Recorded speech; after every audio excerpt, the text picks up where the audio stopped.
কত প্রফিট চলে একটু বলো তো। ভাই আমার $3 প্লাস চলতেছে। আর রাকিবুল?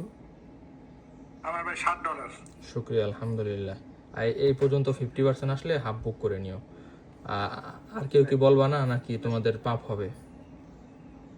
আমি নেই নাই ভাই, আমি এই যে, just দেখতেছি। যাক শুক্রিয়া, নেও নাই আলহামদুলিল্লাহ, এটাও বলতে হবে। $3 মতো প্রফিট হচ্ছে ভাই। মাহিন, শুক্রিয়া আলহামদুলিল্লাহ। তারপরে নাইম ভাই, খুব স্লো ম্যান, কি করে একলা একলা আল্লাহ জানে। বলছি তো ভাই জানে। ভাইজান মনে হয় কি মারা ঠারা খাননি একলা একলা, কি অবস্থা, একটা রেসপন্স নাই, ডিপ হয়ে থাকেন, মনে হয় যে আসমান ভাঙ্গা পড়ছে মাথার উপরে। ওরকম হইলে তো ভাই হবে না। আমার মতো কাজ করেন, ইনশাল্লাহ ভালো কিছু করতে পারবেন। আপনি একলা একলা যদি মারা ঠারা খান, আরেকজনকে রিকোয়েস্ট করেন যে ভাই একটা সিগন্যাল দেন, তাহলে তো ভাই হইলো না। কোন দিয়ে না না ভাই বাইনান্সে কি নতুন আইডিতে সর্বনিম্ন $50 ডিপোজিট করা লাগে না? হ্যাঁ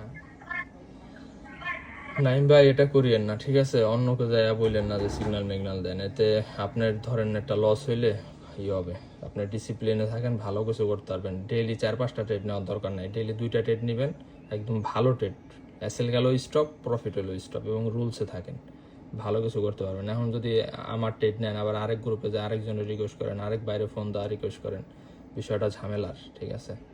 এতে আপনার ব্যালেন্সেরও ক্ষতি, মাইন্ডসেটেরও ক্ষতি। সারাদিন ট্রেডের ভিতরে থাকলে মানসিকভাবে ডিপ্রেস হয়ে যাবেন আপনি।